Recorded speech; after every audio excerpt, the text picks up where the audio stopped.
Welcome, everyone. Welcome. We have a very special guest today. Two special guests, in fact, but one guest you already know, Mark from RKO Soup. But the very special guest, because this is his first time being here, is Professor Archaeologist Howard Williams TM. Thank you so much for being here. Hello. Howard, for those who don't know you and your delightful channel on TikTok, will you please introduce yourself and tell people what you do? Okay, hello everybody. I am a professor of archaeology in the UK, and I blog and vlog as Archaeo Death. And Mark and I are his Archaeo Deathlings, or two of his Archaeo Deathlings, I should say. Yes. But you have many Archaeo Deathlings now, which is quite nice. Yes, it's We a nice will follow healthy number. him. Follow I don't know him. who they all are. Most of them probably bots paid for by myself to make myself look popular. I don't think you could do that on TikTok, honestly. Well, they do keep trying to sell me promoting videos, but I don't bother, They either go well or they don't, Yeah. And it's often the ones you don't care about that do the best, which is Exactly. You can't predict if I do one random, like I did a silly one, Monty Python sketch. Oh, that was the best, though. It was so good. I love it so much. I literally had 10 minutes before I had to do something else, and I just run down the corridor and did a quick edit. It just, I'm most proud of the end bit where I go, hey. I love that one. My favorite one that you've ever done was the one on Thor Heyerdahl, where you're continuously running down the same hallway. I don't know how you remembered what you were saying, because obviously you had to pause, run back, and then continue what you were saying. I might do another running one in a little while, yeah. I think Oh, I need to it's get so onto good. the running Archaeo Death. I love it because you just like randomly started jogging, and then after a while, you just like ripping through the. But I love it. I think that that's the kind of, TikTok has a lot of garbage, but I think that's the kind of educational creativity that TikTok really allows for, and people pay attention and they learn something that way. And I know everything nowadays is like 5-second sound bites or 11-second sound bites. But if you can teach somebody something in that time, and I think that that's what both you and Mark are really good at. You're very good at teaching somebody something in a very short amount of time and and keeping their attention, which apparently I can't do. I can't keep attention too long because 30 seconds is too long. And you do great content, and people will find you. That's what I always say about social media. It's not about numbers of followers, or numbers of interaction. It's about having your niche and keep going with it. I think that's my view. It's nice to have followers, but equally, I don't pin anything on it. It's just about being able to share an expertise so people know where to go if they at a particular moment want something on something. I think that's really important for academics and generally learned boffins of all nerdy types. And I think that's how I found you eventually, like a year ago. I think I was looking for something specifically about Pictish archaeology, and lo and behold, you have a whole playlist on Pictish archaeology. So that's what we're going to be talking about today, specifically Norse, Saxon, and Pictish archaeology. A little bit about their history also. Yeah. Mark has decided to keep a scoreboard, so we'll see how many questions we can No get pressure. through. No pressure at all. Absolutely not. So question the first. I think this is a really important, let's just get established, because I think this is something that a lot of people do ask. And I think it's important to understand what this word means. So what did the Vikings call themselves? Is Vikingr just a verb, or is it a noun? My favorite definition of this that is given in one dictionary that I have is opportunistic seafaring adventurer. Well, that's a nice one. I like that. Yeah. Do you want to go first, Mark, or shall I have a stab? This is the problem, you see, is that you are the professor here. So I think I would say when I was working at the Orvik Centre, we would say that to go Vikingr was an activity. Some people say it's a profession. I'm not sure you could qualify it as a job per se. And we would call people Norse, generally speaking.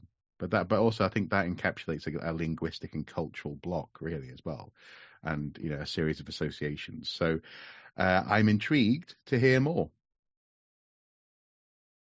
Okay, so this is a topic I've addressed on my TikTok, and some of my most popular videos have been about the names people use for themselves in the early Middle Ages, the Anglo-Saxons, the Vikings.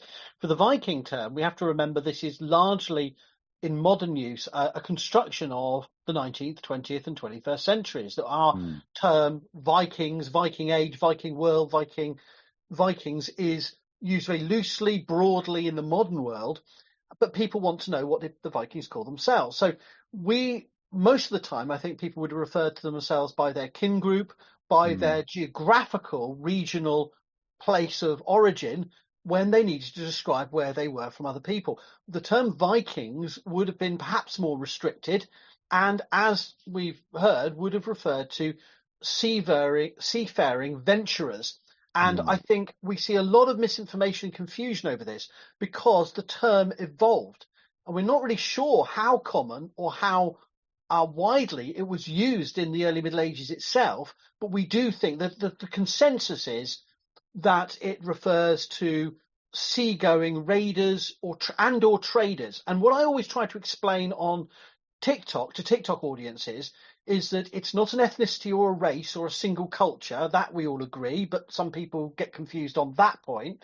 But equally, a lot of people, as Mark rightly pointed out, this obsession to debunk that, people then revert to another set of misinformation, which is that it was a job or an occupation, which at one level is a helpful way of countering that other misconception. Another level, the terms occupation, job have their own baggage in modern culture. It's this idea of, well, what's your job for the summer? Well, I'm going off on some Viking. I'm going to be a Viking, and it's a 6-month contract, 0 hours, but the perks, are quite extensive. It gives people a whole, we're talking about and many of these individual expeditions may have been simultaneously for raiding and trading when they were small scale.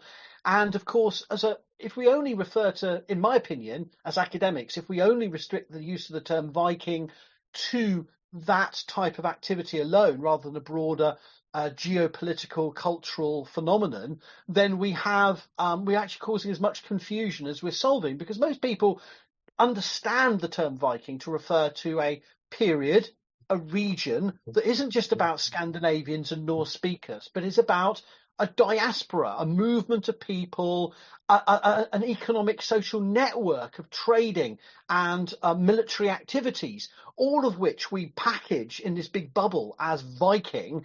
But if we say, oh no, there's nobody at Jorvik in the representations in that visitor centre that would be a Viking in that very narrow sense. And so you end up creating more problems than you solve, in my opinion. So to answer your question, in the early Middle Ages, most people would refer to themselves by family name or by political grouping or geographical grouping. The term Viking probably originates as a seaborne raider or seaboard raiders and traders. And I don't think people distinguish quite as clearly as we do now between the two. And the other point I want to say is there's a great academic drive to call them pirates. And again, this is another term that is absolutely academics digging their own grave for themselves, or creating problems for us to mess up, us more public facing scholars to then pick up the pieces of. Because pirates, while it does give you that sense of, not only seaborne, but, based on, deliberate strategies of exploitation and raiding. There's a lot of parallels with other periods and places from the modern day. That there's a whole series of racialized ethnic baggage with the term pirates. In the modern world, we tend to think of Somalia. We tend to think of that has its connotations. In terms of Disney, we have our Jack Sparrow images, and in some ways there's a positive conversations to be had there of educating people and saying, oh yeah, Vikings were a bit like pirates, and you go, oh, what do you mean by that? And then you can have a conversation. But it's one of those labels I think is actually more of a hindrance than a help. So I think I totally agree with Mark. Seaborne venturers that could be raiding or trading, but if we start to only use the term to refer to those groups in the early Middle Ages, it's as good as useless. And calling them pirates is a rubbish, anachronistic term. And I prefer to talk about the Vikings in the modern sense as a broader socio-economic network and a political set of phenomena that spanned Scandinavia all the way to the Russian and Ukrainian river systems and beyond, and across the North Atlantic and to the, down the west coast of Europe. So we've got those overlapping significances in the modern day. So for those who don't know, who would you group into the group of Viking? Well, I mean, if you do, this is the thing. Almost every academic book will use it as a book title, and then immediately in the introduction explain that's not what we're talking about. So the Vikings, the Viking world, and they'll always have a section. Some of them are better than others. I was a bit despairing of a It's the book. same with Celts, actually, isn't it? Yeah, It's yeah, always, Yeah. the No, opening Celts. paragraph is always, well, we're going to use this word, but yeah. So in many ways, if you're talking about the Viking period, then you can talk about almost anybody as being part of the Viking world. You can talk about Arabs, the Caliphate. You can talk about the Byzantine world, the Eastern Roman Empire as it extends onwards as part of the Viking world. You can talk about the Khazars. You can talk about the Balts, the Finns, the Slavs. You can talk about the Sami. You can talk about the Anglo-Saxons, the Irish, the Picts, the Scots, all as part of that Viking world, and the Welsh even. Although the Cambro-Norse is a term that occasionally rears its ugly head in the literature, referring to the interactions of Wales with the Viking world, particularly around the crinkly edge bits. But my point is, almost everywhere, you talk about the Franks, Spain, Brittany. So in one level, it's a very loose term, and that's a good thing. But in terms of the peoples we tend to refer to as the Viking, the core of the Viking world, we're looking at the modern nation, the Nordic countries, and areas that are heavily settled by Scandinavians, such as modern day Russia and Ukraine in the east, parts of Poland on the coast, maybe parts of Estonia, and also Finland. And then to the west, you can have Iceland, Greenland, these islands, whatever we like to call them, the British Isles or the Anglo-Celtic archipelago. Let's not go there. And then Normandy, maybe, that would be the core Viking world, areas heavily influenced by military and settlement activities of the Scandinavians. When often of a morning, you would have, again, going back to Jorvik, you'd have a queue outside of people waiting to come in. And you always knew when it was typically the Norwegians. The Danes and the Swedes were much less like this. But the Norwegians would be like, hello, we're the Wheel Vikings. We're here to see your museum. And it'd be like, oh, for crying out loud. And then we joke, obviously we'd go, well, no, you're not, because you stayed at home. And then from there, like, it depends on how grumpy we were, but they loved it. They loved being abused by us. It was a fantastic job. That's a great one. Fantastic. But that's the point, isn't it? Technically speaking, depending on how you define it, it becomes really hard to actually pin it down. Oops. Well, this is simultaneously why we need to counter people in the modern day who live in Canada or the US or Mexico. Don't get me started in this. I didn't do it. Who claim Viking as an identity and label, but equally I'm pushing back against Danes, Norwegians, and Swedes who say, "Oh, we're the real Viking." No, you're not. Actually, there's probably more legitimate descendants of Vikings in Yorkshire and Cumbria than there are in the whole of Scandinavia. Precisely. If you want to get into arguments about biological stuff, which I don't, but I'm just saying, if we really didn't like them, we'd be like, "You're a farmer." Yeah. Stay-at-home sheep farmer, Exactly. But they kept people from dying, whereas the other did. ones caused people to die. Nothing wrong with being a farmer, exactly. Yeah. But I think his point is that every nation claims the Vikings as protagonists or antagonists or a bit of both. And the other power of the Vikings is everyone likes to pretend there's a story arc of redemption into Christian civilization from the Viking Age, whether they like to think of themselves as Christian or pagan. So there's a whole series of ways in which people assign to the Vikings as enemies or friends or ancestors or enemies of your ancestors. Even if you don't. Even if your narrative is, well, us Cornish, we saw off the Vikings, or us Welsh, we kicked Viking butt at Buttington or wherever it may be. These are narratives that sounded good, actually. No, these are the kind of narratives that are identity forming in the modern world. But of course, we have to be very, in jest, it's fine. But people take it way too seriously, shall we say? Yeah. Mark and I had this conversation about Celts when we talked about things like St. Patrick. And it's exactly the same. People say I'm Celtic. No, you're not. Really, you're not. They're gone. They've been gone. We talk about the term Celtic really only in terms of the languages, because those are the extant languages, but the idea of the Celts are gone. We had this conversation as well with Professor Ronald Hutton when we were talking about the Gudenstrup cauldron, Oh, which yes. which is not a Celtic piece, 100% Celtic. It's oozing Celt. but you will see it plastered on Yeah, every yeah. textbook about the Celts. It's not even a Latene piece. It's not even Celtic, but because it has been associated with Cernunnos, everybody thinks that this is a Celtic piece. It's not. It's a Black Sea Well, piece. a lot of people get pissed off when I point out that Viking art is largely a mashup of, Carolingian, Anglo-Saxon, insular more broadly. Hold it, Howard. We're gonna get to that. Right, sorry.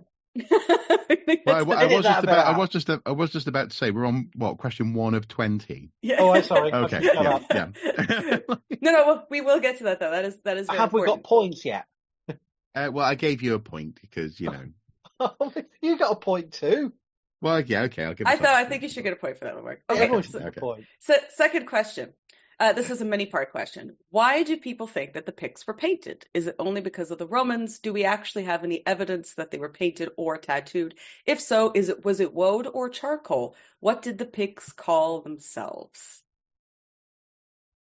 Again, I'm not a Pictish. Sorry, do you want to go first, Mark? No. Go ahead. I'm not a Pictish expert, but my reading of the latest literature is that we have no direct evidence from visual representation or archaeology that the Picts painted or tattooed themselves. Tattooing traditions are widespread in many cultures. Painting bodies at different times is not unknown, but we don't really know from archaeological sources. The only sources of naming we have from the contemporary period are that they're called the Picts by the Romans, and that this could be a accurate ethnographic description of that nobody else did it and these people did, so we'll call them the painted ones. Or it could be a much more looser or random nickname that was picked up as this is like I'm in bad company here. I'm doing it without even thinking. That was picked up and stuck as a motif. So the Picti is a term that we can't know how widely it was used, but by the writings of the Venerable Bede in the early 8th century, from a Northumbrian perspective, where there's many things we can say bad about the Venerable Bede, but we can say that at least geographically he was in the right kind of environment to say something about the Picts, and he described them as one of the 4 group tribes of Britain, one of the 12 peoples of Britain, and therefore I think it has some legitimacy to see that by the 8th century they were perceived as different linguistically and perhaps culturally from the Gaels and the Irish and the Scotty from the is what I meant, and the Cumbrians, the Cymric peoples, the British peoples, and the Anglo-Saxons. Of course, he would say the English. So he sees them as a major political, cultural grouping to his north. We don't know what they called themselves. Obviously, there's various polities and local groups whose names come and go in our sources. But I don't think for many of these early medieval peoples, we don't know what they called themselves. No. Eumenius was the first person who wrote the word Pict in, I think it was 297 AD. There you go, 297 AD. It's the very end of the 3rd century. Yeah. And it really just is the Greek for picture. That's about it. Foster, in 1996, he wrote that much ink has been spilt over what the ancient writers meant by the Picts, as you said. So as you said, it's a generic term for people of the north. That's about it. The Caesar was the one who first mentioned vitrum as them like using vitrum or woad on themselves. But I mean, there were upper class Romans talked about how Roman soldiers were tattooed and how this was the thing that upper class Roman society did not do. And even Vegetius in his Epitoma talks about how Romans adopted the practice of tattooing around the time for themselves. We don't know if this is something that the army did to themselves or if this is something that was done to soldiers to keep them from deserting. So this way they would be able to know who deserted. But it turns woad being used, probably not. I didn't really answer that. I mean, why not? But no, we don't know. Yeah, we have no idea. It's become a thing, hasn't it? Yeah. I mean, a lot of ink has been spilt on tattooing and painting. Yeah, that's why I put it in there. A lot of pigment has been spilled. But and the thing is, Um, what I would say, I guess, is that I've always, not always, but I've come to the feeling that the association with woad is also because there was a lot of trade in woad. mm. So woad was coming down, we know, through a very permeable trade border of Hadrian's Wall into the empire, and it was one of the bigger exports from Britain: salt, lead, wool, woad. These were things which I think sea salt in particular, and gold and tin, and so maybe it could be one of those things where it becomes an association. So like today, I guess it's not quite a racist association or an unhelpful one, but it's one that you might think of. For example, an equivalent might be that the idea that everyone in Canada, Michelle, is constantly guzzling maple syrup, for We do, example. though. Exactly. Sorry. Exactly. And I then mean, maybe it's often said that all roads lead to Rome. So oh God. And this is what it's like. This is what it's like, for you. I'm so sorry, This is what Michelle. archaeologists really do all day when they're not in the pit. They just go, Yeah. how can we imagine make the pain of my students having to listen to this Yeah, rubbish. yeah, That's yeah. okay. They get a degree at the end of it. I subject myself to this Some of them pass, torture. Yeah. How can we hurt people? But or maybe because and maybe even to take it a step further, because Canadians are seen as very friendly We're not. compared to the stereotype is being very friendly. We just keep mean things to ourselves, Mark. Exactly. That's the British for polite. That's That's where we get it from. But these associations can be sort of mixed up together, and then in your head you come up with this idea of a Mountie. You could argue that that's some sort of polite warrior, stereotype. I think a lot of that has to do with Dudley Do Right. Yes. Yeah. Yeah.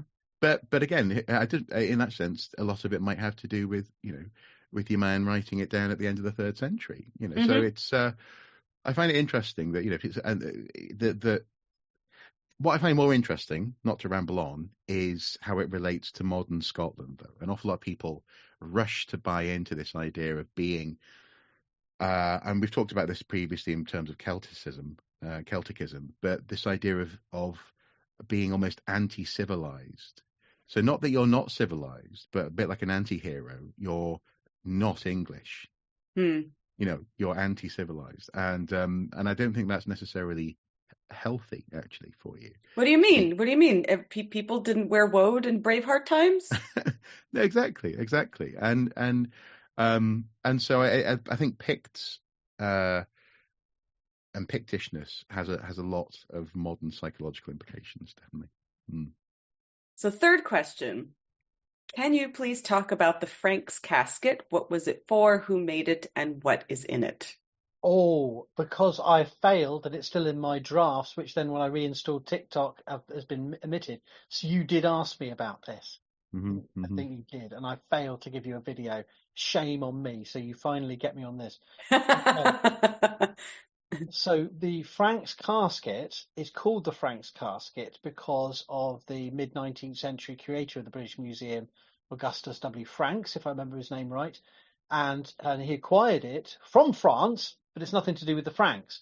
So it is a whalebone casket, dating, I think it'd be fair to say, to the 8th century. I don't want to be pinned down too much on that. To the 8th century. So in England, we'd call that the Middle Anglo-Saxon period. So it's before the Viking Age, at a time where there are Christian kingdoms and who have a literate clergy and monks and monasteries, minster churches.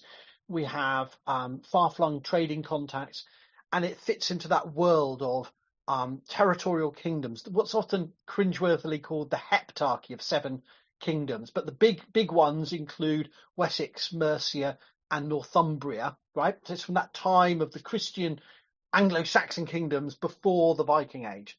And it is thought may have been actually a special box gifted to royalty as to contain reliquaries. So it may have been a box to contain holy relics that have now been lost.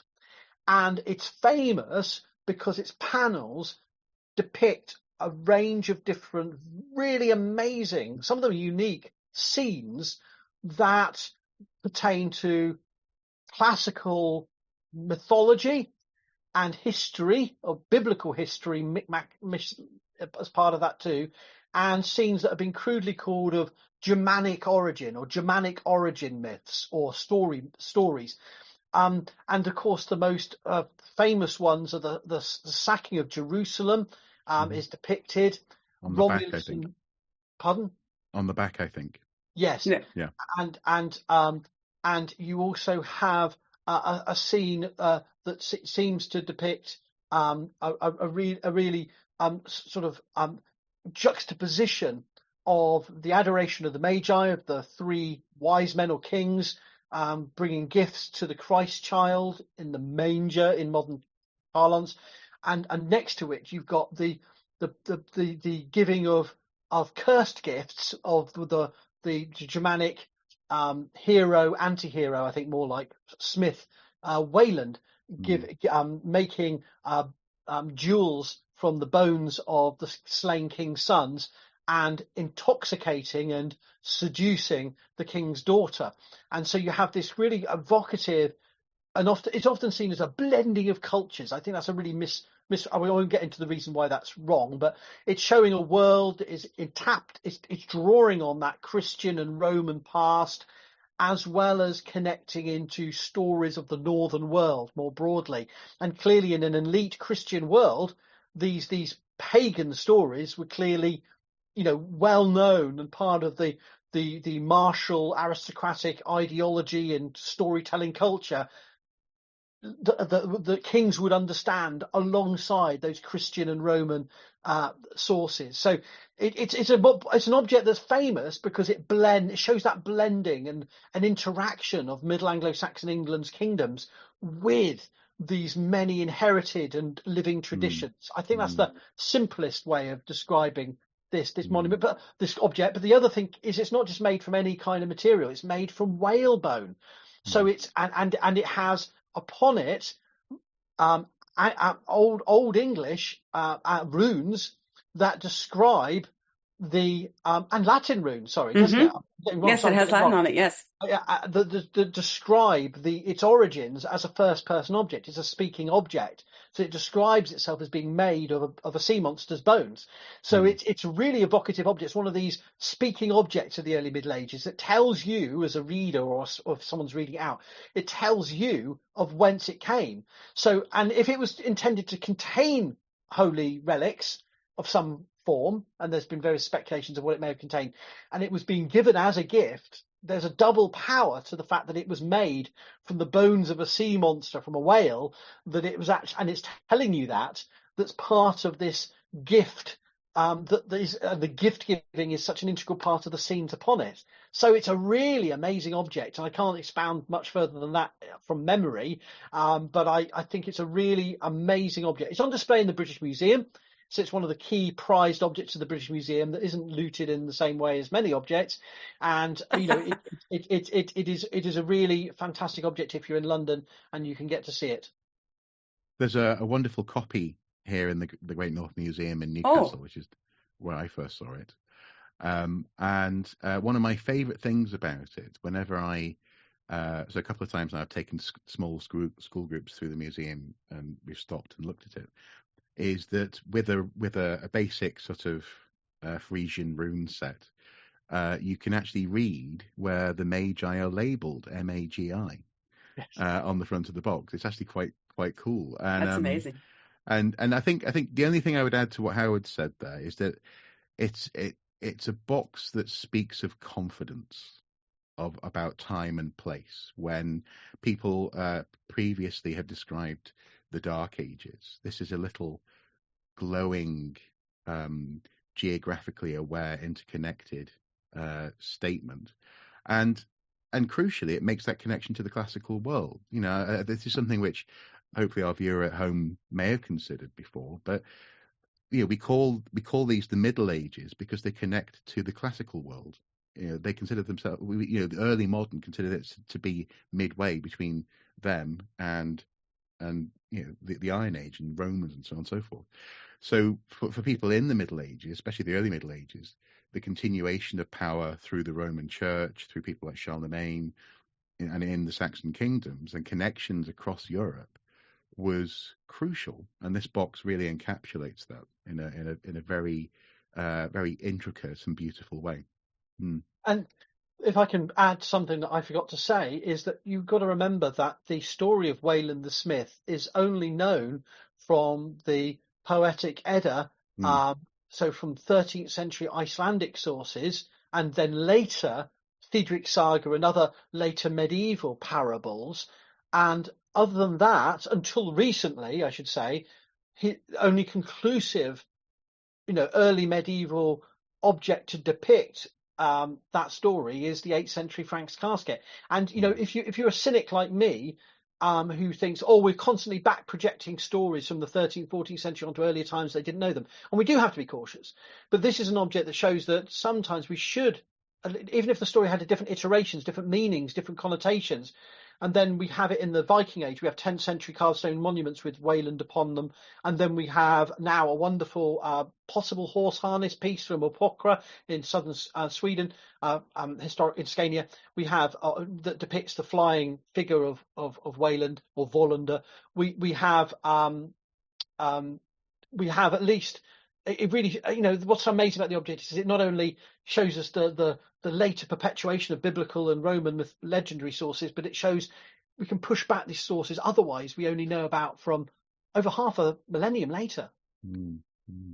Yeah, that is really amazing. It is really important to have that. I mean, a lot of people take the sagas as gospel, and we have to remember that they're written hundreds of years after the any kind of event that that actually took place. And they're also Christianized as well, so we have to keep that in mind. Mark, you were going to say something? I was going to say something very silly. I was just going to say, then of course now we have Scandi Noir and Valander. I was going to go on about Kenneth Branagh, but then I thought, no, don't do it, Howard. No, leave that one. No, skipping ahead. Next question: if we have the Irmunbu helmet, why do you think we don't have any other Viking helmets intact? We do. Which ones? There's one in North Yorkshire. I Called? have featured this. I forgot what it's called, but for a long time it was thought of as being a Victorian stage prop. Yeah, so bad. And actually, one of my close mentors, Chris Capel, was the person to do the study on it. Wow. And he's established that this was iron that had been produced in the right time period, and it may well have been repaired and bits, so on and so forth over time. But actually, it is the second confirmed Viking Age helmet, which is, in that sense, it's like Buzz Aldrin. It's not the name that people are going to remember. But the thing I find most interesting about it, because obviously you have the image of gleaming, polished helmets from stories like Beowulf, and this idea that things are, in that story in particular, it's highlighted specifically when treasure hasn't been looked after because it's not shining. So this idea is that you look after the material that is made of metal that's in your possession. And in the case of the Irmunbu helmet, we have this sort of it's like a spangle helm, so that you've got these sort of eyeglasses almost impression.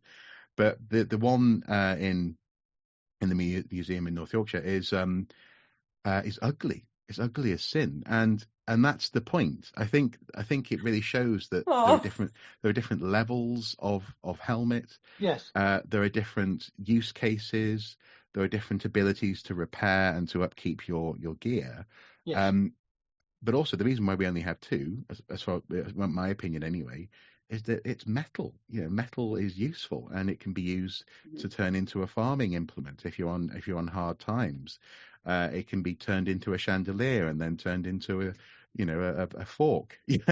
So it's interesting. And if nothing else, I've been reminded now that I need to share my Frank's casket and the second Viking helmet videos on TikTok. But anyway, so Howard, I didn't mean to dive in there ahead of you. No.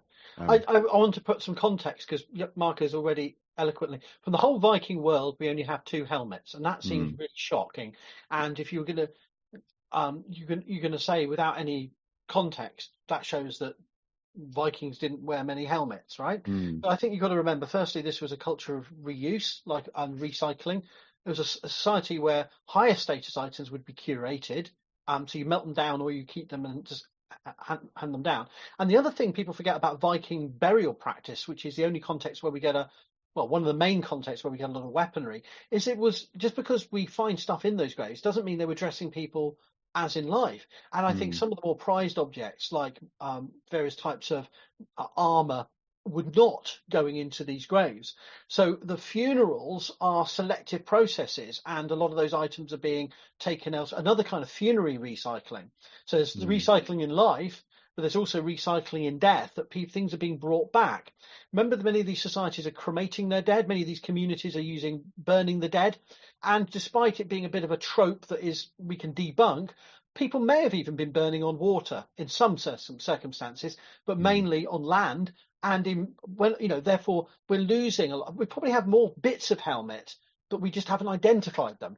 And particularly if the helmet is becoming more practical and most helmets are like the Yarm helmet rather than the Yermanbu or Germanbu helmet, then we're in a fragmentary state.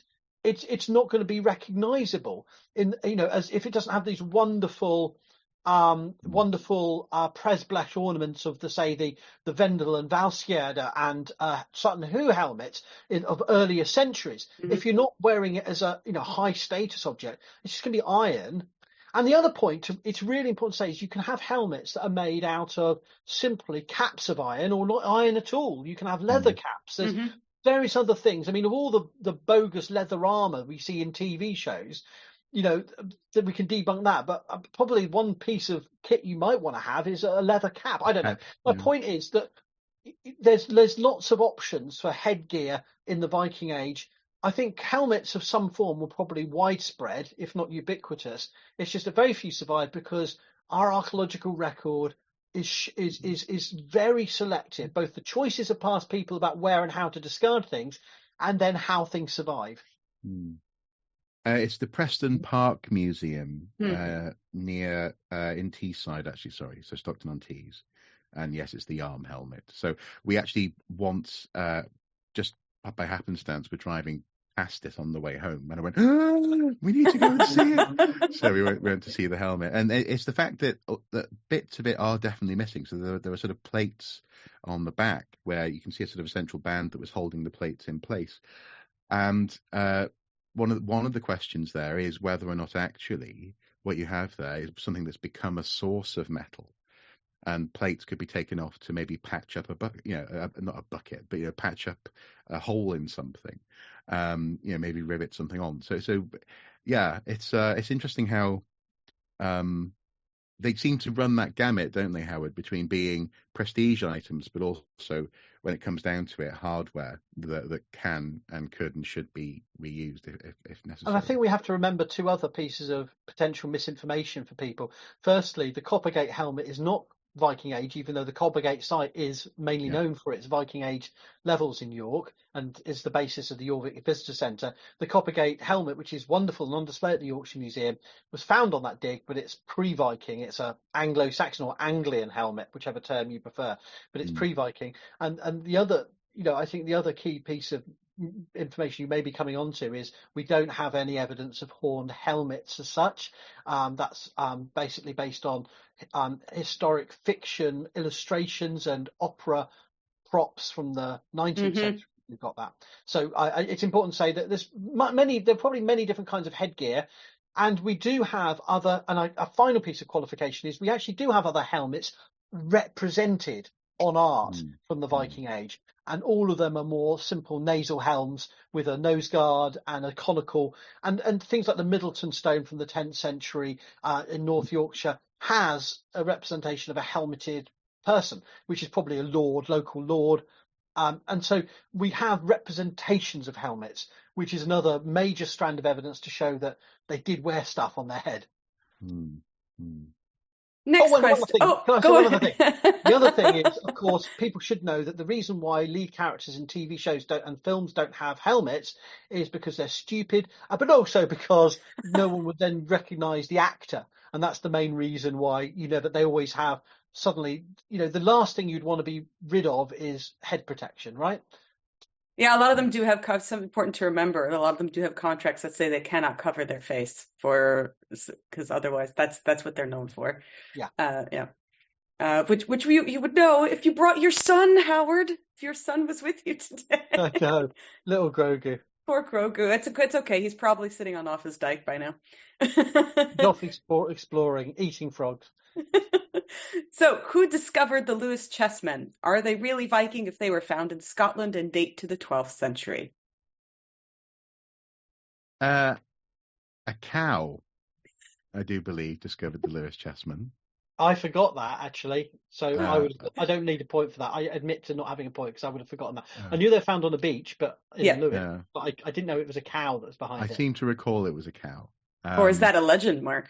It's probably a legend, Michelle. I don't know if you saw this, but the other day, Michelle is often schooling us all in etymology, obviously, and I wrote, "I do love to learn, but will I ever?"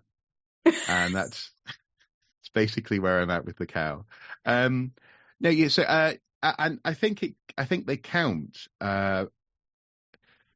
In so much as, I mean, lots of work has been done on them. In so, some people think now that they may represent named individuals, and so on and so forth, and the stereotype of the sort of the biting the shield, but in other ways, the shield shapes and so on and so forth evoke something that's not classically what you might think of as being, Scandinavian Iron Age. So I think they count in the same way that. Again, this is just a thought. I don't know to what extent I'm about to be sort of shouted down.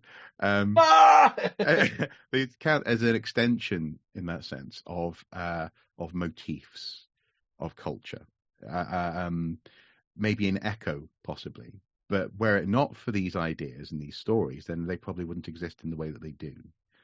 I don't know. Is that? Maybe I'm being too fudgy here, possibly. What do you think, Howard? Well, I must admit, I've never thought about this. I forgot about the origins. I knew they were discovered on a beach, and I thought local people, obviously, like many archaeological finds, local people were the people that found them. But I couldn't remember any of the details, so I remain sceptical about the bovine dimension and just say local people found them. And you weren't there, man. You weren't.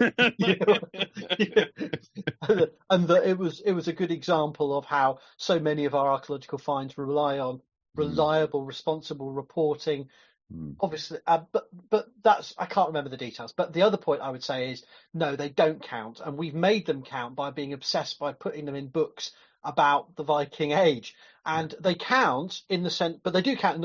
Nothing wrong with what Mark said, because they speak of that late Norse, North Atlantic world of walrus ivory trade. And we now have evidence, more recent work is showing that, the Greenland colony was surviving on other things, but mainly on its international trade of walrus ivory. And the failing of that colony in the high Middle Ages into the later Middle Ages in increments may have been competition from the African ivory trade. And so I think what the Lewis chessmen are a beautiful example of that North Atlantic long distance trading relationships that were linking Iceland and Greenland to continent mainland Scandinavia, these islands and Europe's trading networks. And they are beautiful carvings of that medieval feudal society that do echo earlier centuries and the art and so on. But there's this kind of double standard in academia that at one level we want to be, no, the Viking Age is a chronological period that starts in 793 and ends in 1066. Apart from the North Atlantic, which gets a free, gets a free pass to just talk about the late Norse period until whenever European settlers shove off, or so I kind of it's a bit of a weird, it's a kind of a bit of a weird one, and there is a double standard here that they get inserted into all of the the books on the Viking Age, even though they're not directly related to the Viking world, but they do speak, of course, as Mark said rightly, about the legacy of the settlement of the North Atlantic and the trading relationships that it spawned with Europe. Do you think then that there's to sort of expand on this idea of an echo? Do you think it's kind of like saying neoclassical isn't classical, but it wouldn't exist were it not for the classical world? Well, it's like saying that the sagas are Viking Age. Yeah. They speak about the Viking Age, but they're not from the Viking Age. No. To deny any relationship with the Viking Age would be silly, but equally to pretend that they are Viking Age would be silly. So, it's about understanding these are an evolution, a cultural and economic and social evolution, and these artworks capture that very well. And it's just about, when you're if you want to soundbite it, they're late Norse or medieval, and they speak of the trade connections and the societies that are the direct inheritors of the Viking diaspora. So speaking of similar items, sorry, okay, yeah. Is the Birka crucifix really a depiction of Christ if it dates before the Christianization of the Vikings? Is this an additional question, or does this count as a point? Or this is the next question, but I can see both of you are going. Okay. Go on, Mark. You go first. No. After you. No. Okay. The Birka crucifix is now not unique. I think we've got a series of others that have been found across Scandinavia. I haven't kept up with the details, but they're part of a particularly mainland Scandinavian representation of a bound Christ rather than a crucified Christ, what we find on the famous late 10th century Yelling stone, the three-sided stone from Jutland. And it has been seen as an extension of a sort of a blurring of traditions between the sacrifice of Christ and the sacrifice or the killing of Balder. I'm not so sure. I don't know the details of the debates about that, to be honest with you. I would say that in the context of a major emporium or a proto town, some people seem to be just calling Birka a town now. I always thought it was best to call it a proto town or a trading settlement. In that context, that hub of trade and exchange, where there was early attempts at Christian missionary activities in the 9th century that didn't go so well, and then Christianity was well known in the trading networks and the contacts of the Viking world. I think we see it as a Christian item. It doesn't mean the person who wore it was a Christian. There's a debate there. It doesn't mean that it was only seen in a Christian way, but it may have been a symbol of protection, a symbol of wealth and status and power and all the other things other amulets were. But certainly I think we have to see it as a representation of Christ. But would it have had other connotations? Could people have used it and circulated it with other stories attached? Of course. And I think in a polytheistic world system where Christ is just one more annoying god that you have to worry about, I don't see why the label of it being a representation of Christ necessarily narrows down. And likewise, I have strong opinions that we're fixated because of the label of calling Thor's hammer pendants or Thor hammer rings or representations of Thor's hammer, as if that was the only possible inference of hammers in the Viking Age, and that Thor's hammer had only one single meaning within those stories. So I think we have to be aware these symbols are circulating. They're being worn as personal items. I don't think they were just badges of faith. Look at me, I'm a bit of a Christian. Look at me, I'm a Thor. I'm a Thorite or Thorite. Thor.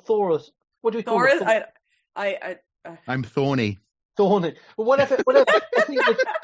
I think it's a bit reductive to see these items as simply kind of modern badges of faith, in that way.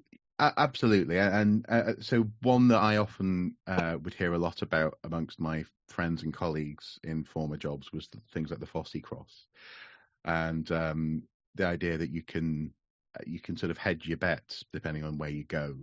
Depending on how you hold it, on how you see it, it could be pagan, it could be a hammer, it could be a cross. There's a Saint Cuthbert, who has a cross associated with him and Durham Cathedral called Cuthbert's Cross, but it's also known as Thor's Cross because it's got like bulbous ends to it, and there's a little a garnet in the centre, and so on and so forth. Wonderful drawing. Oh, Yeah, well, good thank job, you. Mark. A lot of people are, as you say, they're quite fixated on this because, again, for my part, this is more of a modern cultural sort of observation and or criticism. Actually, I think a lot of people want their cake and eat it when it comes to their sense of, more broadly speaking, sort of Celtic Christianity.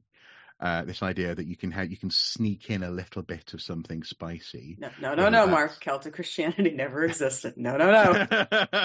If you start saying that, I'm going to say everything's ritual. You know, no, we no, don't no, do no, no, that. no, no, no. But that's just, but this is the way.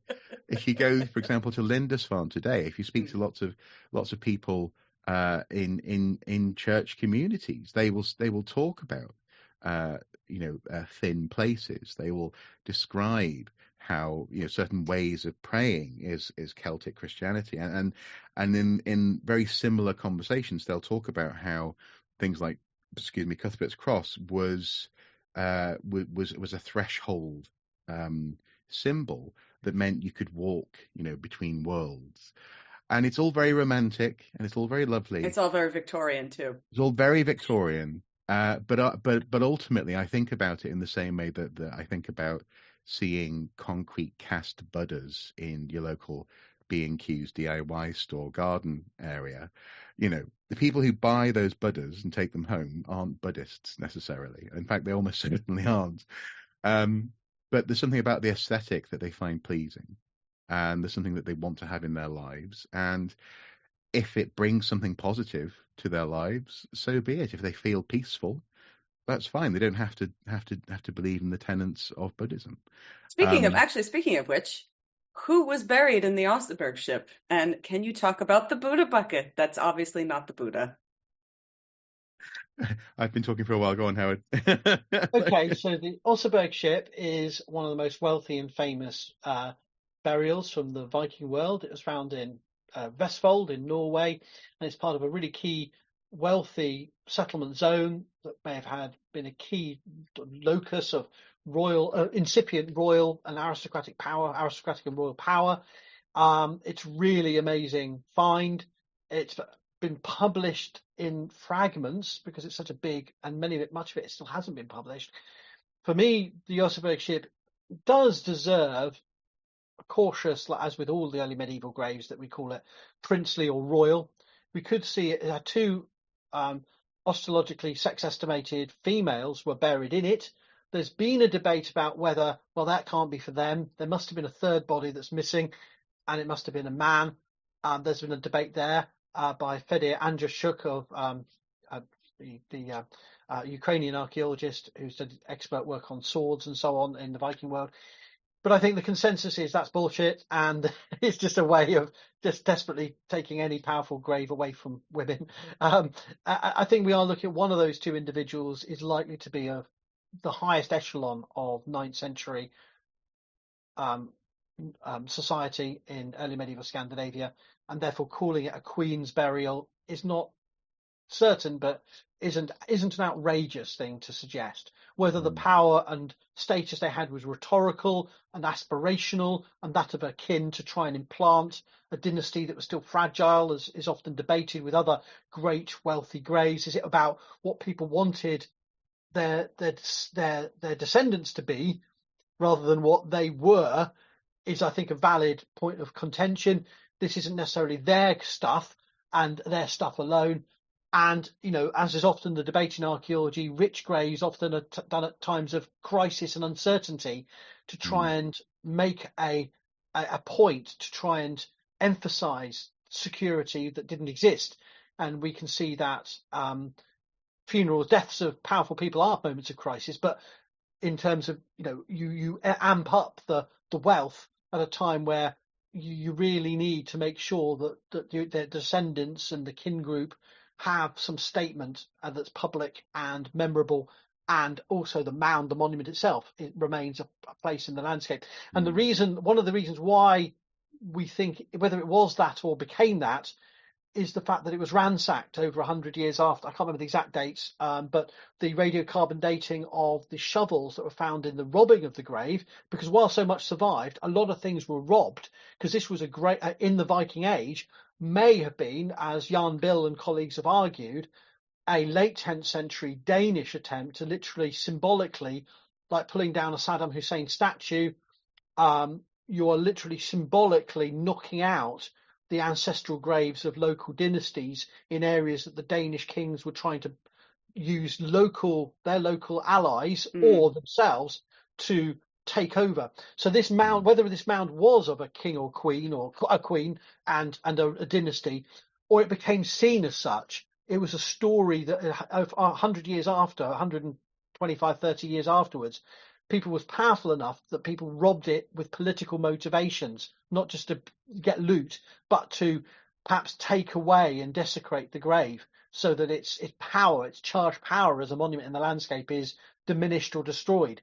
So it's desecrated, in other words. And so I think it's a really amazing monument for its building, its construction in the early 9th century, but then 150 years later, I think it's more 150 years later, it's taken out of the game, so to speak. It's as a local symbol of power and the memories associated with it, or at least they attempt to, by robbers systematically breaking into it, which was a major endeavour. You can't just secretly sneak into a burial mound, unlike what the thief in the Old English poem Beowulf tries to do with the dragon. You really have to do systematic large-scale earth moving to get into these mounds. So it would have been a weeks-long occupation. Yeah, they didn't have diggers like we do today. They didn't have, dump trucks and things. So this would have been you couldn't have done this in secret. This would have been a major moment for that landscape and the people living in it, seeing the shame or ignominy of seeing that barrow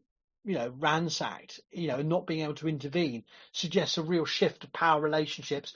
Or if you want to make it about local people did, for whatever reasons, decided that was no longer the thing. You could make up a Christian motive for it and imagine some, like a lot of the last film I saw had a Athelstan pulling down the devil's stones because they're a Christian, they're pagan, pull that and make the king of the Cumbrians watch because it was his ancestors that did it. I love that. That's ludicrous. But you can make it about Christians trying to pull down the devils, but I think it's more likely to be a political gesture by societies that agree that wealthy graves beneath barrows were powerful, enduring symbols of hierarchy, ancestry, and identity. Kind of like the way that you compared it to something like attacking a statue, but I guess the consensus aspect is more similar to the way that things like Soviet statuary were moved to particular places, weren't they, in former Soviet cities? So you have this sense of we don't do this anymore, or in that case we don't respect this person or the story around this place anymore. So we're going to permit this, essentially, as you say, a big undertaking of getting in there and taking something symbolic or otherwise. But I mean, I suppose what you're underlining there, and this is something no doubt you say more or less day one to everyone that you teach, and that is that burials are not for the dead; they're for the living. They're for living people to observe, either to comfort them, or as you say, to make a statement, or to use later on in some other gesture about what people now think. It's one of the most. It's actually Viking Age archaeology is one of the last gasp bolt holes of the unashamed believers in the archaeological world that the dead were buried with personal possessions. And I'm still shocked to find, particularly Scandinavian archaeologists, even as recently as the BJ 581 discovery of 2017, still peddling that nonsense. That we are looking at snapshot moments where people were given, what did he want? Well, he liked this sword. And, I'm still alive. Shut up. I never liked it. Be quiet. The Monty Python stuff. But they actually believe these are objects that are of that person, that they're dressing the person, with their Sunday best. And or they actually just fell over into the grave. You know, So and speaking of which, though, unfortunately, now I'm kind of sorry to ask this question. Is who was interred in the Pritwell Anglo-Saxon princely burial? Why is he buried with Christian imagery before St. Augustine was supposedly have thought to brought Christianity to the Anglo-Saxons? yeah, this is a really great question. You, Thanks, Mark? it's mine, Howard. And you can keep it. No. Yeah, I write them all myself. To be honest, I am not. I know of it, but I'm not intimately familiar with it. So you go ahead, Howard. Okay, so you get a 0. Can I just confirm that? You've got a Yeah, 0. I get a 0. Yeah. Well, I don't. Yes, I'm ahead. You can't get a 0. You can't get a 0. Unless you. I mean, I could write down 0 if you want, if that makes you You're feel the better. scorekeeper. Yeah, but I mean, like, you can't add nothing. Oh, I I thought you were believe doing you. tallies. I thought you were doing a long list of. Yeah, he's doing Yeah. tally. Okay. Yeah. Okay, so the Prittlewell Prince is an amazing discovery. Museum of London Archaeological Services, ahead of road construction, unexpected find, a well-known cemetery. Thank you. Well-known cemetery in Prittlewell, just outside Southend-on-Sea in Essex. They knew the cemetery from the 19th century due to railway construction, finding a big late 5th, 6th century cemetery. So it was known to be a site where there were furnished burials, mainly inhumations with different items of weaponry and clothing.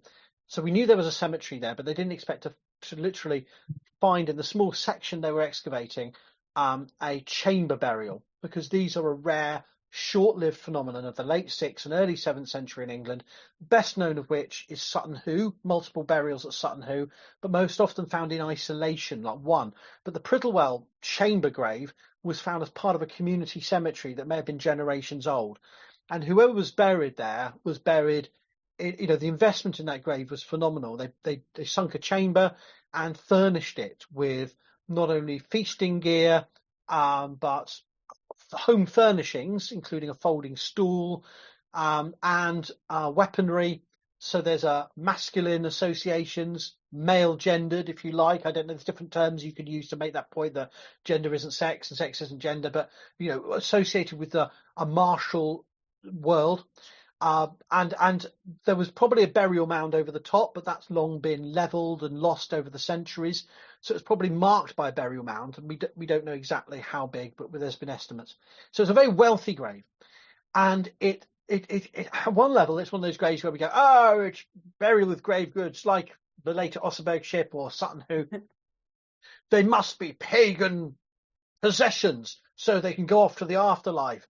But of course, there are Christian associations in the grave, and one of the distinctive Christian iconographic elements is gold foil crosses that may have been placed over the face or eyes of the deceased, and it's really important because it not only shows Christian influence, and really important because the grave has now been dated before the mission, the official Christianization of the Kingdom of Kent and then subsequently Essex, to the far, I can't remember exactly now. It's the last decade or the second to last decade of the 580s, 590s, if I remember. So it's pre-official Christian conversion.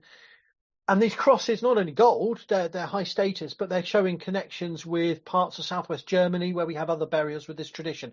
So it shows that the elite of this pagan Anglo-Saxon kingdom that's coming to formation, the East Saxons, in the late 6th century, had, as you'd expect, with their neighbours, long-distance trading contacts. They were exposed to the Frankish kingdoms, which were Christian already by about a century, but they hadn't formally converted to Christianity. And it therefore brings up all these questions about if the aristocracy are just trying to look a bit Christian or trying to bury their dead a bit Christian, why? Is it just a superficial window dressing? Or are we looking at societies that actually there's no such thing as pagan, there's no such thing as Christian, they're making it up as they go along, experimenting with funerary traditions and drawing a lot of continental practice. Our association and obsession is that these Anglo-Saxons migrated in a single generation or two in the early mid-5th century and stayed pagan for 100 years, and then suddenly, oh, I've heard of this Christianity. Have you heard of this Christianity? Well, there's monk off a boat.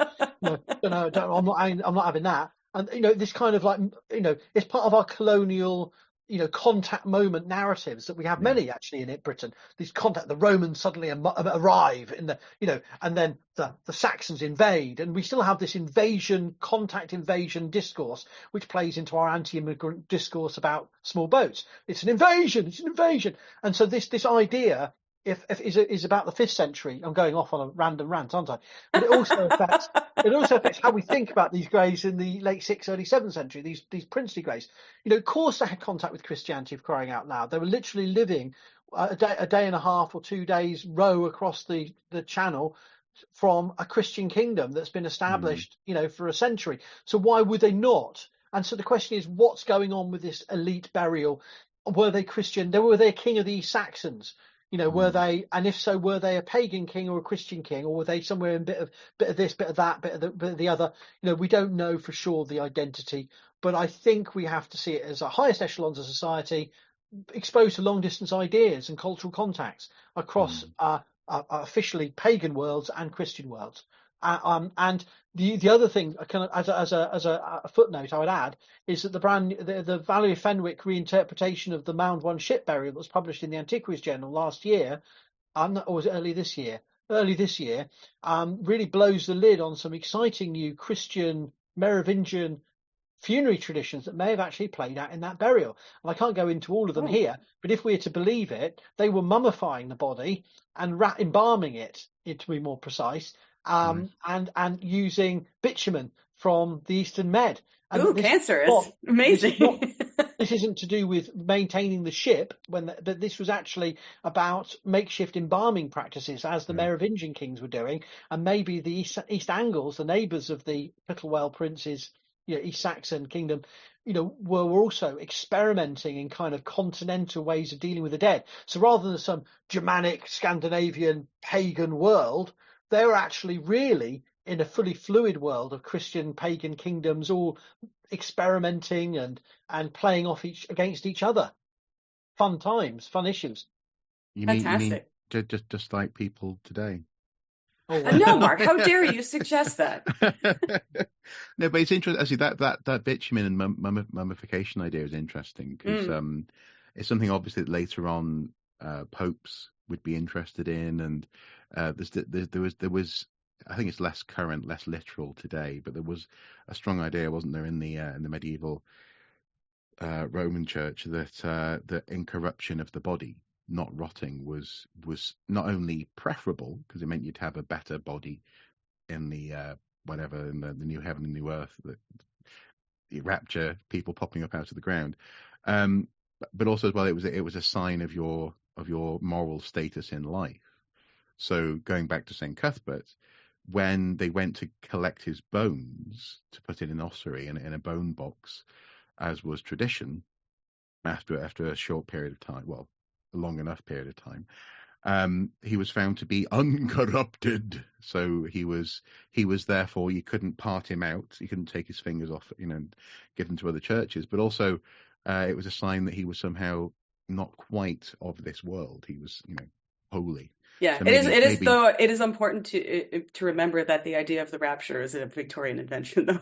Yeah, but yeah, okay. But because there were various demonstrations of what bodily resurrection meant to Christians at different times, I think, and one of the things that's interesting in that context is this idea. I wonder whether, because obviously I think there's an element of that today in the US, isn't there, in the funerary industry, when you look at Ask a Mortician's YouTube channel. She really examines this standard for embalming, and I often find myself wondering, because it seems to be tied in its origins in this idea of having a body that's respected and therefore might be able to somehow be used in whatever in at the end of times. And even today, politicians in certain states will say, "We respect our dead. That's why we're not going to, cremate them or whatever." But I always wonder, would you, if you were that king, or if you're one of these people who's been embalmed, would you thank someone if you came back and you just exactly, absolutely. With if somebody didn't cremate me and I showed up and I was all all juicy. They're like, Yeah. why did you do this What to did you me? do? Yeah, exactly. So next question. What are the Frankish and Anglo-Saxon claw beakers for? Oh, I don't know. Interesting. Is that another zero, Howard? You took the words right out of my mouth, right? Claw beakers are really interesting. Their origin as late Roman. We see the violence inherent in the system. This is how you get your professor. Yeah, sorry, go on. Nice knock over here. Yeah. Sorry, no. Claw beakers, right? So they're derived from late Roman feasting ware of the Rhineland, and their style gets so reduced. They look sci-fi. They look like Yeah. something that should have been in the original series of Star Trek, Hmm. and probably were. Actually, I don't know. But my point is, they are basically beakers of glass. They would have been high status.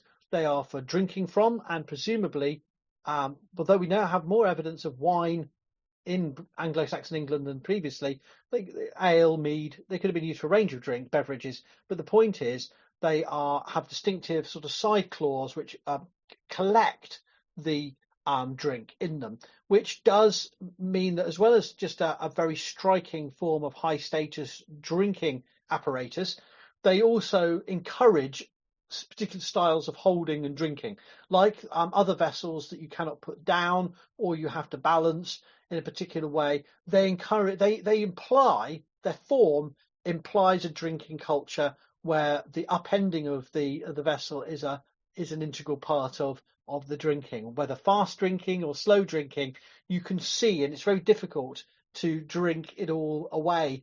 And so it's firstly it's fun to hold and watch the drink slosh between the bits of the claws, but also it serves as a visible way, a very prominent way where you can see whether someone still has, unlike a horn, it's very clear you can see whether someone's still got a tiniest bit left in. So if you want to poison someone in the early Middle Ages, come on, drink up. I can see there's still stuff in there. No, much more likely it's about drinking etiquette, and we can only guess, but it probably relates to styles of drinking, public, feasting contexts, and therefore they became very popular in Kent and in other parts of the Anglo-Saxon world, but also with the most fartherly north ones we have are from Valsieda in Sweden, the boat graves, and so they are exported out and emulated in Anglo-Saxon England, and then some of the more prestigious ones even make it up to southern Scandinavia and central Scandinavia. So yeah, they're very cool. I have a replica one which I occasionally quaff from. You don't drink from these things, you quaff, and that's more. And it's an asterisk thing, isn't it? You have to quaff. But my point is, they are really distinctive, visible ways of drinking that may have been connected to particular local traditions of feasting. That's as far as I can think of. Here's a harder question.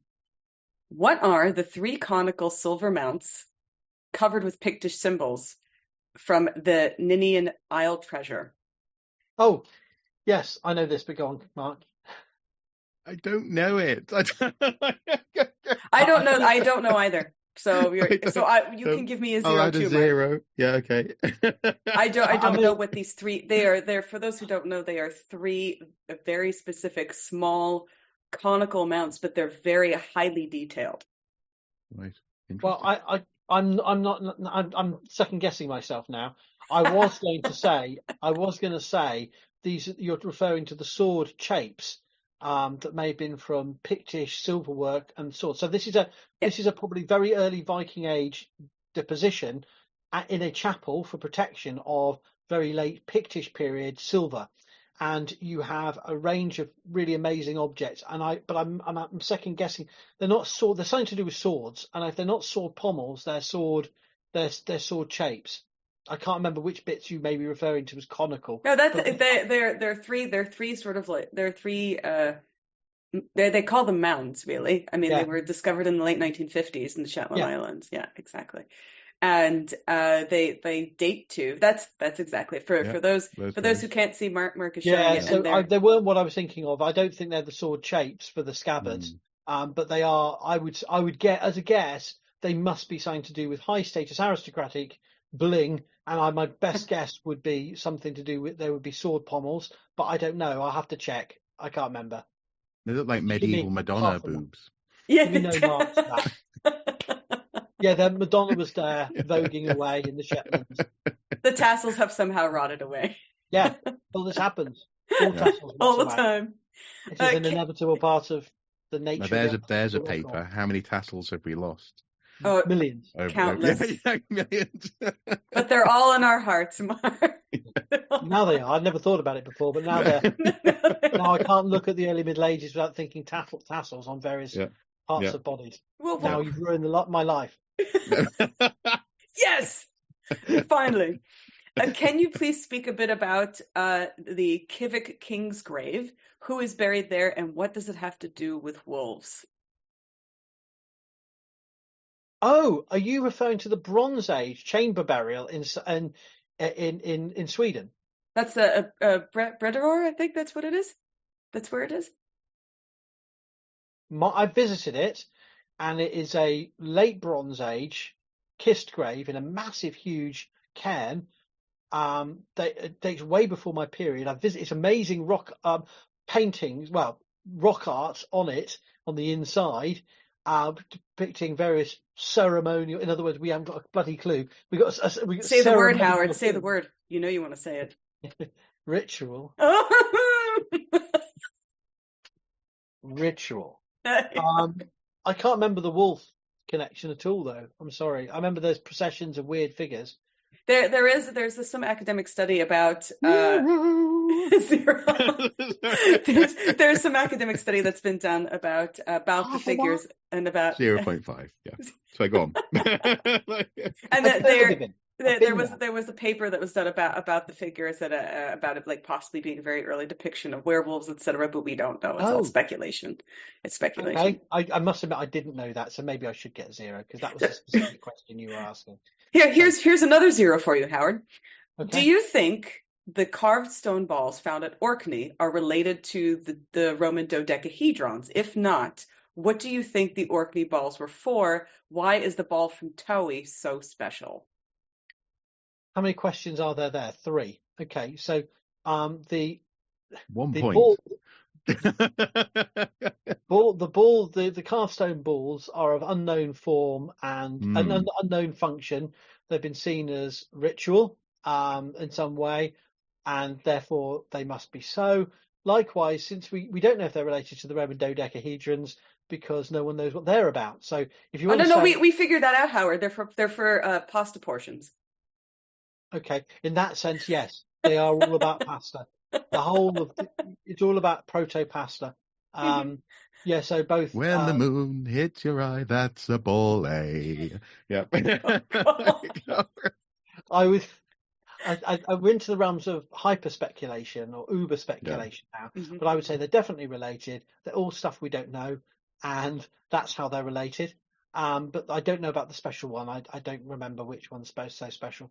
It's quite large, and it's just very highly detailed. It's very highly carved, and it doesn't look exactly like the others. And for some reason, it's don't know. Well, then it's obvious what that one is. That is the keystone, and it contains it. Basically, if you get that one, then you can finally destroy the Dark Lord, whose name cannot be farted, and allows you. To begin your. Well, it actually plugs the farts. That's the thing. Yes. Please write an academic paper on this. But you have to collect the rest before. Yeah. But that's the final. That's the final confrontation one. Yeah. Well, when you take the Towie ball, if you shake it, suddenly all the Roman dodecahedrons, like the end of Iron Giant, they become a mech. Oh, they all start cool. rolling towards you, and they build up into this mech. Yeah. It's like Transformers. Yeah. Okay. Although, interestingly, it reminds me of not all that, obviously, that nonsense, but the balls and the speculation reminds me of a visit to the Roald Dahl Museum. In his hometown, they have his office his writing room that used to be in a shed at the back of his garden. It's sort of perfectly preserved in there, and one of the things that's in his shed that he worked on for many years, very patiently, in fact, was this thing that you often see people discovering in a Japanese cultural context, and that is mashing together tin foil, or in his case, sweet wrappers, into a perfect ball, and then just polishing it and polishing it and polishing it. Now, out of that comes this wondrous object. But it's done so carefully and intricately because in his case, it was done on the train to London and back. He was bored, so he just sort See of what made happens this when you thing. don't have phones, kids? No, exactly. You got to And so, smooth the 10x cakes. I mash all my old phones into a perfect ball. yeah, exactly. Yes. Yeah. It's like, oh, I've beaten angry birds. I'm going to now mash my phones together. But in that case, maybe an intricate stone ball is something it's not maybe not as specific as I'm bored, but it's something that you notice a stone is roughly circular, and then you start to I wet completely agree polish with it. you, Howard. I really do think it really is just an Orkney fidget spinner. Yeah, I do agree. Orkney stimming, for the ASD. Yeah. Nearly. So speaking of balls, Irish history and legend, the brain balls, the Iðrodíochine, are small stone-like balls claimed to have been made from heads or brains of enemies. We have some supported examples from Conwell's discovery of the tomb in Olive. Do you think they're real? Never heard of these. Sorry. Oh, zero. Yes. Fucking yes. Okay. No. You haven't got a point yet. I actually, you might have a point here. I haven't heard of them either, technically, so I'll give you a point, Michelle. However, what I would say is I'm going to say probably not real. Just because of where they're found and what they purport to be. So basically, basically, an archaeologist has done. An antiquarian did a dig at a site, a Neolithic site, and found things linked to Irish mythology, and is going, and they're probably just natural stones, right? The naturally occurring. I actually don't know if the ones that so it's the discovery of the tomb at Olafola, and I actually don't know if they're natural or not. I have no idea. Well, it could be natural and still significant culturally, of course. Yeah. But I mean, I don't know enough about the history of discussion of that. Sorry. Okay, so let's go back to the Vikings. So, how many Viking funerals with the boat actually are there that we know of? Did they really fire arrows into the boats, or is this Hollywood? Is all this made of them? Up? Yeah. And those that are those who were buried unburnt were those where they were too drunk and they missed. No, we don't. I mean, this is a 1958 film, The Vikings. Motif. And I'm going to be talking about that on TikTok and my blog recently because, of course, the final series, thank Odin, of the Vikings spin-off, Vikings Valhalla, just aired. Mm-hmm. So I thought the series name was Thank Odin. Sorry, I wasn't. That wasn't a joke. I was being serious. Sorry. It's called Vikings Valhalla. This is the series spin-off of Vikings, and the final episode sees the death. Plot spoiler: Canute dies. Canute is secretly given by Queen Emma a funeral like a Viking, in which he is set adrift in a longboat off the White Cliffs of Dover, and flaming arrows are fired into his ship. Oh boy. Right, but in the real funeral takes place at wherever was Canute buried. Was it Winchester? I presume it was Winchester. I can't remember. But there's a church funeral for him, but in secret, Queen Emma goes up with one loyal retainer and fires the arrow in the Viking tradition that we've literally made up in 1958 to honour his So my point is, we're stuck with this obsession with flaming arrows. I wouldn't discount flaming arrows entirely as a military tactic. I think some people, I don't know the military stuff, military boffins get really excited about these things. I don't. But they were setting fire ships as a strategy of breaking sea barriers. And we have a Hedeby fire ship, or most likely interpretation of a burnt ship in the harbour at Hedeby, which is most likely a ship set on fire to push into others. So, how would they like that? Well, they could have used flaming arrows. I don't think it's ludicrous, but I don't think they were setting alight funeral pyres. I just think, why would you waste an arrow that way? Exactly. Well, wait. I mean, come on. Wasting an arrow is one thing, but wasting. So I was once given a king's funeral at Jorvik. At Jorvik, yeah. I was one of. It was the 2010. Viking festival, and I was one of 3 people who were, it was the Battle of the Three Kings was going to be happening at the end of the thing. And so I spent, of all, of course, the irony is I spent a lot of time painting the shields for my own flipping funeral. So I had to make my own funeral. Well, would you trust it to somebody else? What if they're Well, crap that's at true. painting? That's true. But I was really quite chuffed because I came up with the shadow and the highlight for the bosses. Very nice. Oh yeah, Very nice. arty. Anyway, so one of our guys, I think his name was Richard, really wanted to be the person who set the just like the English ship alight. Yeah. And what happened was there was this fairly infamous reenactment group called Regia Anglorum, and they were involved with taking the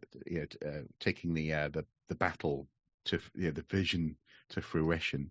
And what happened was on the day of, so our guy had been practicing. He was an archer anyway, but he'd been practicing. And Regia Anglorum said this is the language they used, as if they were handing a note to Henry VIII in on a field in France or something. We will not take the field unless our archers light the ship. So what what was meant to be a really solemn sort of like with a Kim, actually the head of Regia, was, I think he's now long dead, but he was doing the voiceover, he was doing the commentary. That was the other stipulation. So he's like, and here we have the king's men come towards the ship, and sorrowfully they fire a single arrow at the ship, like 20 people, whoosh, and they kept missing it. Just like this, but it was like Helm's Deep. And somewhere I've got a friend recorded on their phone footage of it happening. You can just hear me in the background going, well, that wasn't as dignified as I hoped it would be. You laugh, Mark, but actually on Netflix there is a comedy Viking series called The Norsemen, and that's exactly what they do. They're like, oh, it's so sad, so sorry. And then, have you ever tried to fire an arrow with cold fingers? And they go, yes. And they go, well, it's really difficult. Exactly, yes. And so they end up doing it like 6 times, and they're like, all right, whatever, let's go to lunch. Right, interesting. The best line of that, though, is where he goes something like, well, it's what he would have wanted. It's like you can justify any balls up by just saying, well, that was the way it was meant to be. I thought that was actually, I use that with my students, instructing about funerals and rituals, that there is a lot of unpredictability. And that while it's funny, it actually reveals another universal truth of human nature, is that whatever happens to the dead, whatever goes wrong, the gods intended it to happen. His left finger was stolen by a seagull or whatever during the cremation. Then that's a sign. You can make it up. Yeah. So we only have 3 questions left. Okay. No way. Yeah. So this only 2 hours. We need to drag this out, Mark. I mean, we could, but I think it's late for both of you. Do we have any evidence whatsoever of Viking tattoos and braids, or were these accoutrements kept only for high status peoples? Because we've got the combs, but I don't think we have any tattoos still. I'm just going to say no evidence. But what's interesting is that as has been laid out when discussing the Romans in our conversation today, and even to this day, in fact, tattoos are not typically the thing that marks you out as high status. There are places where tattoos mark you out as performing a function, like a warrior, or, for example, in the Roman context, maybe being attached to a legion, or so on and so forth. But this idea of like a facial tattoos. I mean, some of my favorite reconstructions of the Viking Age essentially make people look like they're from the 1970s. A bit hairy, but ultimately, dressed a bit like a hippie, in so much as simple triangular clothing, and not much in the way of what we would consider to be edgy, and let's face it, anti-Christian or anti-modern post-Christian norm culture. The Vikings didn't have something, also the Norse, that these people didn't have something that they were trying to make a point about. And in that sense, I don't see why the obsession with well, I know why the obsession with tattoos took off, and that's mainly because of the Vikings TV series, but also because what it represents now is it's not a subversion, but it's a response to basically what your parents wouldn't have done. It's a cultural response to parental ideas of what's decent and proper. How you get a proper job, or what you do in church, or whatever. People go, well, the Vikings wouldn't have stood up for that, so face tattoo. So I know that's a slightly glib way of answering, but I find it fascinating. And one more thing I'll add to that. I had a friend who, sadly, he's passed away now. He developed cancer. But when I worked with him, he expressed a desire to be known as a neo-pagan and to be known as honouring and worshipping Thor. And I would sort of joke with him. I'd say, "Well, let me know when you're going to do your next human sacrifice, and I'll come along." But what's interesting is that he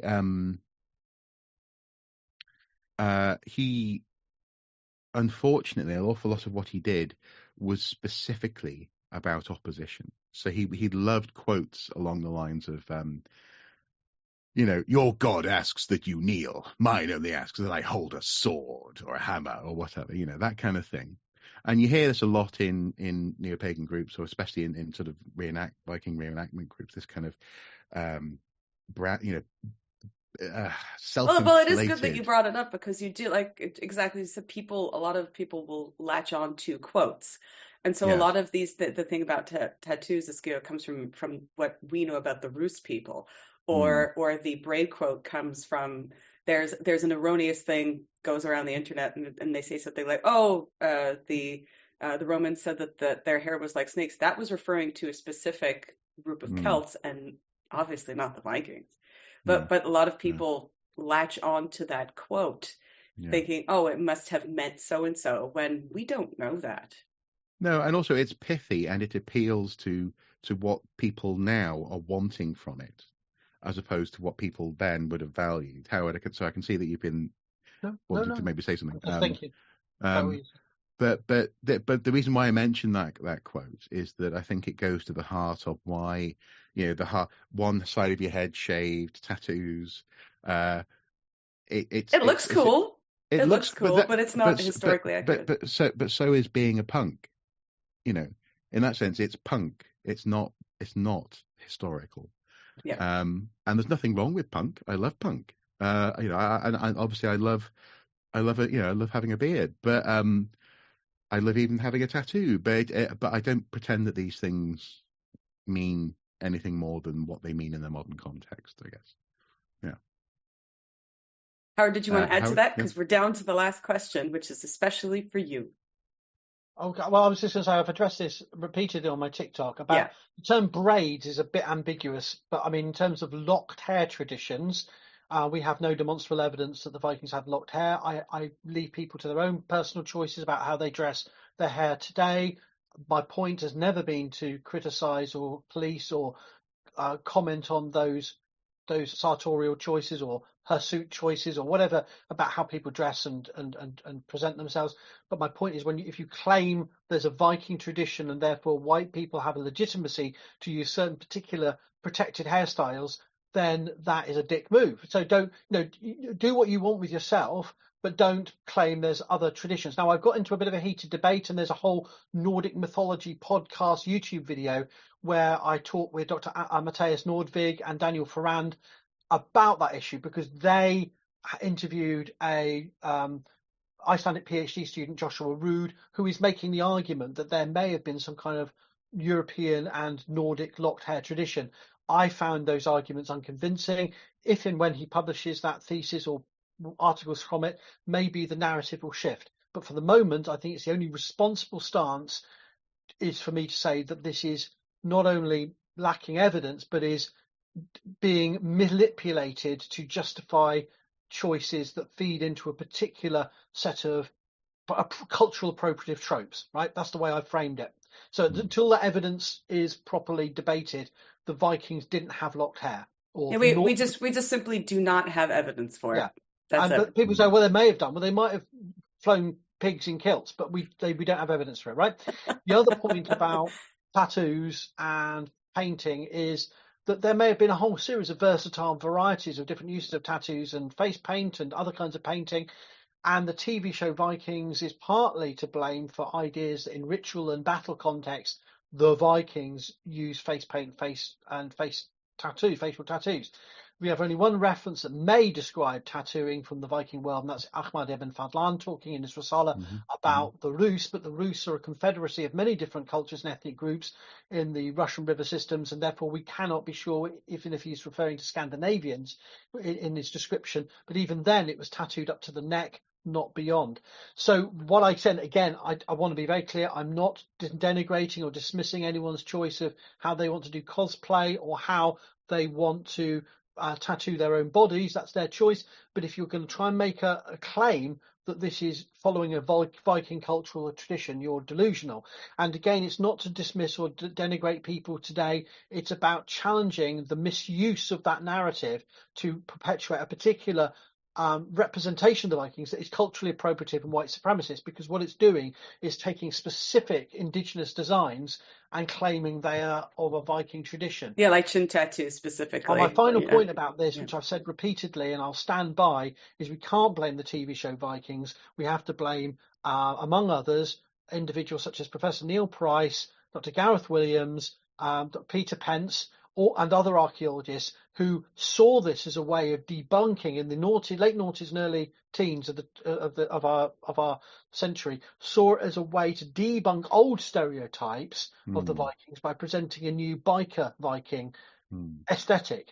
And it's not and I'm sorry, but the academic community has to take ownership of at least part of the responsibility for this problem. And I'm happy to name those individuals, not to attack them. They're very eminent scholars and they do a lot of good work, but their enthusiasm to popularize the Viking Age, which has done a lot of good, is also, we've got to take on when some of these traits are, people run away with them.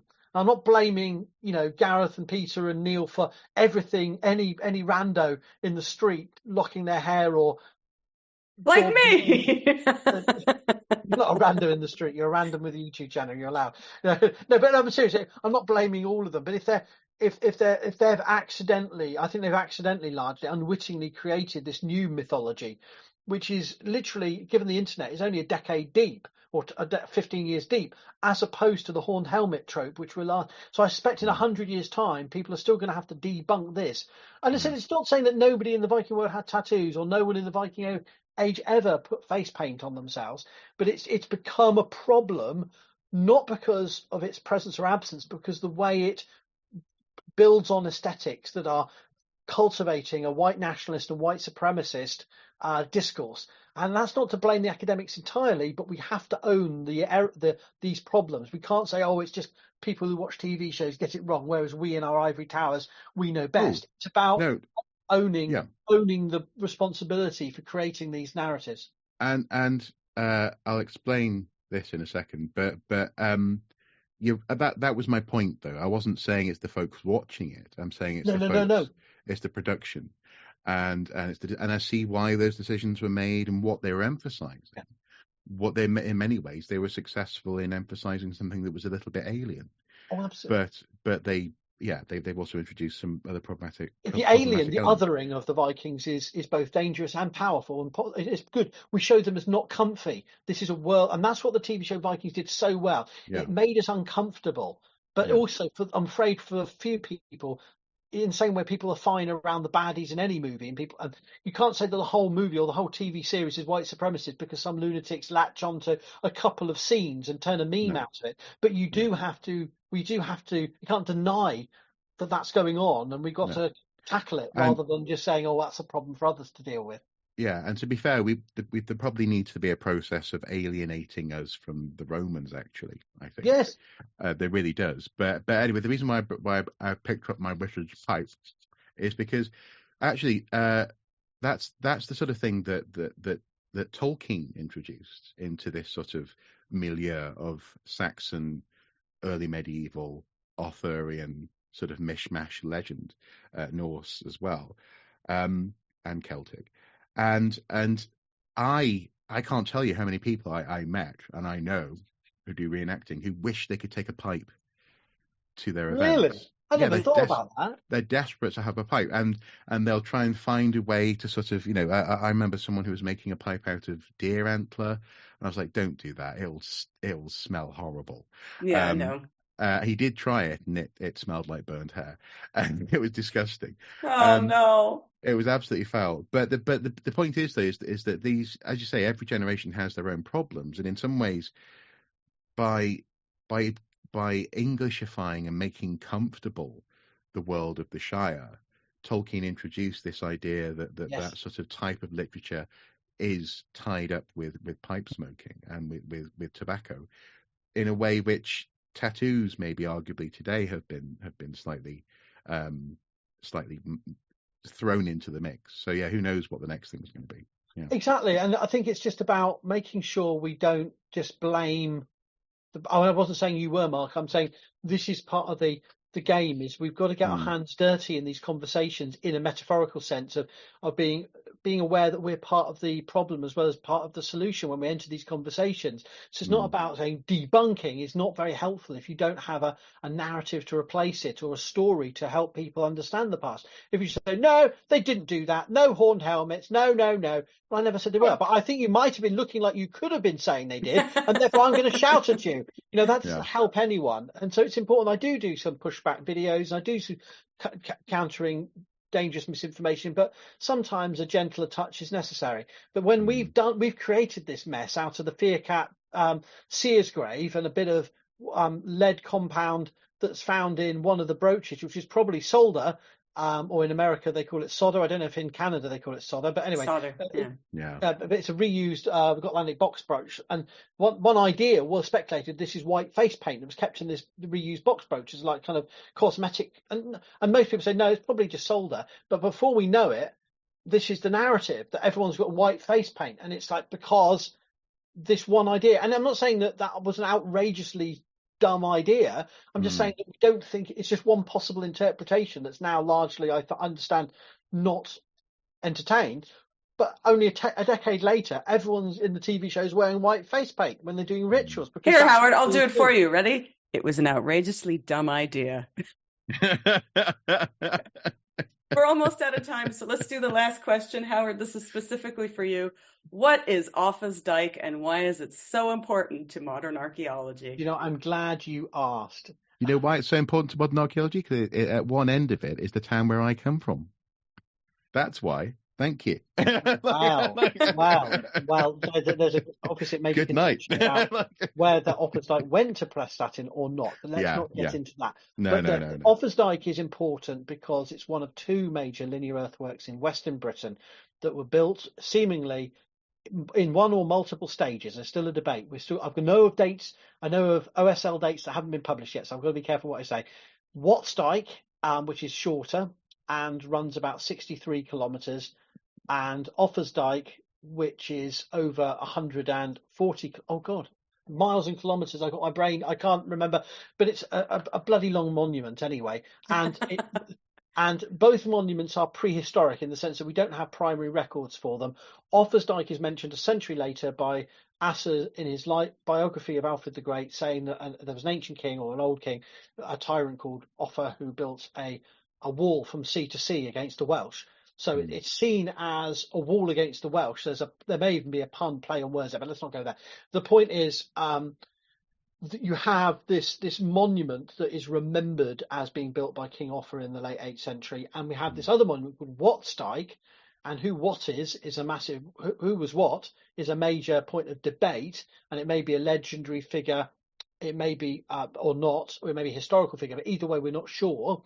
But what the Watsdyke, they run parallel in the northern sections, then Offansdyke goes further south. And what they're doing, and I've published 2 recent peer-reviewed articles about this in my own open access journal, Offansdyke Journal, that they are basically large pieces of frontier works and hydraulic management or control. They're controlling the river routes and the land routes that connect the river systems, the catchment systems of the major rivers of Western Britain, and therefore they're serving as control zones for the western frontier of Mercia.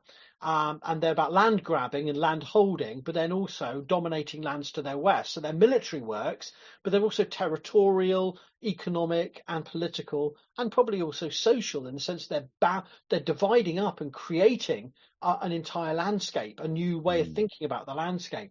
And Keith Ray and Ian Baptist's 2016 book goes into much more of an expanded argument at Offansdyke.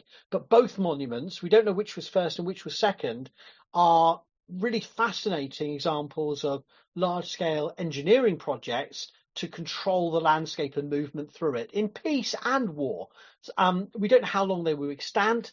It may have been only they were used for a generation apiece, and one may have succeeded the other. But the point is, they are fascinating examples of the scale of mobilization of resources that these kingdoms were able to draw upon at a time that, as the same time as the Frank's casket in many ways, a time when Britain was fragmented into kingdoms, a British speaking, Welsh speaking, and English speaking, Old English speaking, and were vying for power. And in certain instances, at certain moments, major engineering projects of dike building, of that bank and ditch building, were seen as solutions to articulate power relationships.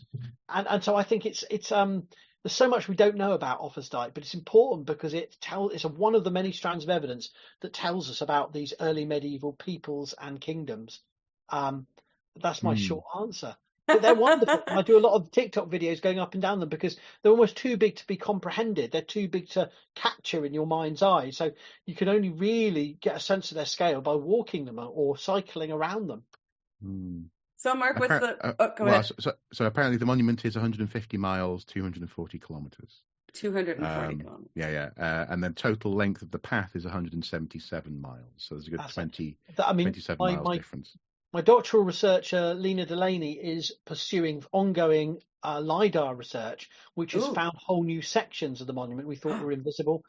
And so basically, they've published their work in Offansdyke Journal 3, a preliminary study of some sections, and she's traced it across the Y, from the Y to north to Rushwick Hill, which was a section where even a decade ago people were saying, "Oh, it's not there," and she found it basically. And so it's you think, how can you find an entire stretches of monument in the English landscape? Surely everyone's looked before. And it shows how, while we've got a very intensive research landscape, this monument, where it goes, what it was for, is still ongoing. And like Stonehenge and any other major monument you could care to think of, new research brings new questions.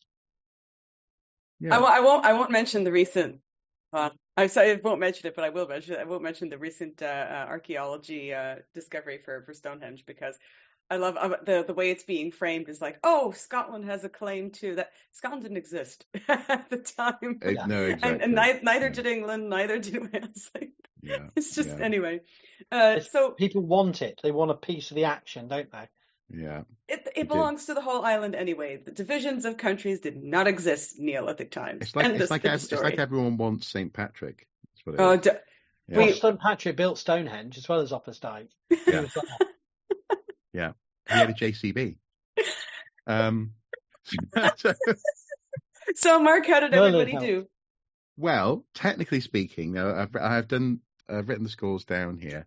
What's that? Oh, a bit faster, please. Well, you see, you have scored 9.5 plus 0 and a quaff for quaffing. Oh, yes. I've scored 6 plus 3 zeros, unfortunately, and counts as 3 marks, really, actually. So really, we're a tie.